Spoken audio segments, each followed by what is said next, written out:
Hello and welcome to today's English lesson with me, Claire, a native speaker from the US and English teacher. You probably clicked on this video because you want to take your English to the next level.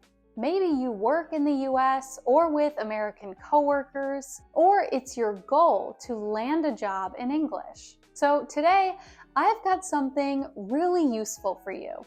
We're going to take a look at 10 phrasal verbs that have different meanings in both professional and everyday contexts. These are great for improving your vocabulary so you can sound more natural in casual conversation, but also confident using them in business situations. Let's get into it. English made easy with Claire. If you're already familiar with this term, phrasal verbs, it refers to when we have a combination of a verb and a preposition or an adverb, like give up or run into. They often have multiple meanings, so depending on the context, they can mean different things.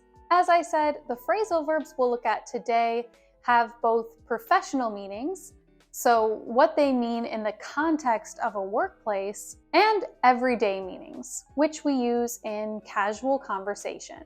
So first up, we have take off. In the professional world, take off refers to a business or a project that starts being successful. For example, our new product really took off after the marketing campaign. It means our product was very successful. Take off can also refer to not working for a period of time. For example, I'm going to take off Friday for my son's birthday. It means I'm not coming to work on Friday. In everyday speech, take off can mean to leave somewhere. For example, I'm going to take off now. See you later. It means I'm going to leave now. Another common use of this phrasal verb refers to when an airplane leaves the ground and goes into the air. For example, the plane took off at 7 p.m. So it means the plane left the ground, left the airport at 7 p.m.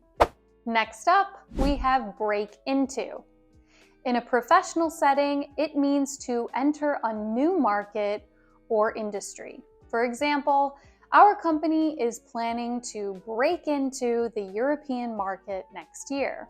In an everyday context, break into means to enter somewhere illegally. For example, the burglars broke into the store and stole several items. Number 3, carry out. In the workplace, carry out means to complete or execute a task or plan. We need to carry out a survey to understand customer preferences. So we need to do everything involved with making a survey and collecting the results. In everyday conversations, carry out can be used more literally to mean physically taking something somewhere, like carry out the trash. Can you carry out the bags, please? Number 4, pull up. Professionally, pull up is used in a technical sense. To pull up data means to access it on a computer or device. Or again, to pull up a report means to open it on your computer or device to have a look. For example, give me a moment while I pull up the sales figures for this month. You might say this in the context of accessing the sales figures on your computer after a coworker or your boss requested it. In everyday conversations, pull up can mean stopping a car or vehicle. She pulled up to the house and honked the horn. So just with the simple use of the phrasal verb in this example, we know it means she stopped her car outside the house. Next up, turn down. In a professional setting, turn down can mean to reject or refuse something such as an offer or proposal. So, for example, I had to turn down the job offer because it didn't align with my goals. In everyday speech, it can mean to lower the volume or the intensity of something, like music or a noise. For example, could you turn down the music? It's too loud. Next up, we have work out. In the professional world, work out can mean that something is successful or that a plan or solution is figured out. For example, we're still working out the details of the agreement. So we're still planning the details. Or, I'm so happy the deal worked out. I'm happy it was successful. In an everyday context, workout means to exercise or physically train. For example, I'm going to the gym to work out after work. Number 7, cut back on. In a professional setting, cut back on means to reduce something, like expenses, staff, or resources, typically for financial or efficiency reasons. So for example, we need to cut back on our marketing budget this quarter. In everyday speech, to cut back on means to reduce the consumption or use of something, especially something personal, like food or habits. For example, I've been trying to cut back on sugar to eat healthier. Number 8, go through.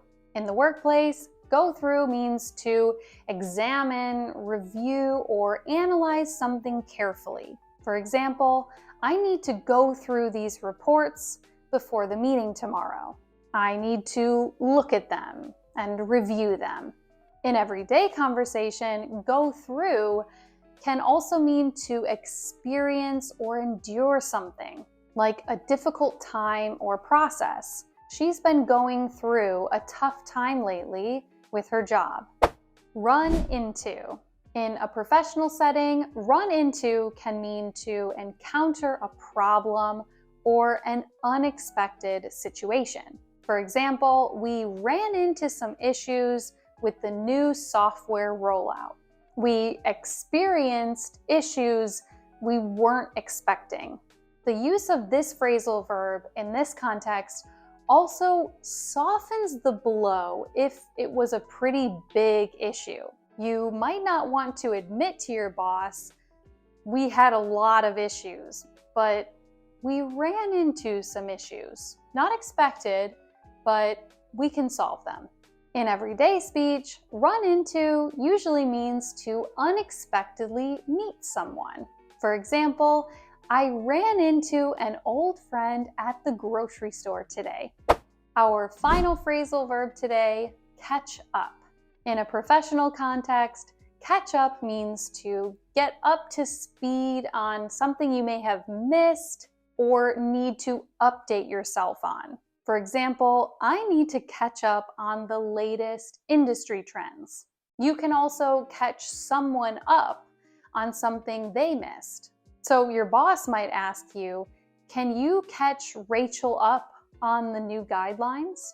In everyday speech, catch up can simply mean to reconnect with someone or share recent updates. For example, let's catch up over the weekend. Hopefully now you feel a little more confident using these 10 phrasal verbs in both professional and everyday contexts. Try using these in your next conversation or meeting. And if you found this video helpful, don't forget to like and subscribe if you haven't already. Please also leave a comment with your thoughts. I do read them all and try to answer as many as I can. If you want priority reply to your comment, among other perks, click the join button below and become a channel member insider. Keep up the great work, and I'll see you in the next video. Until then, take care and goodbye.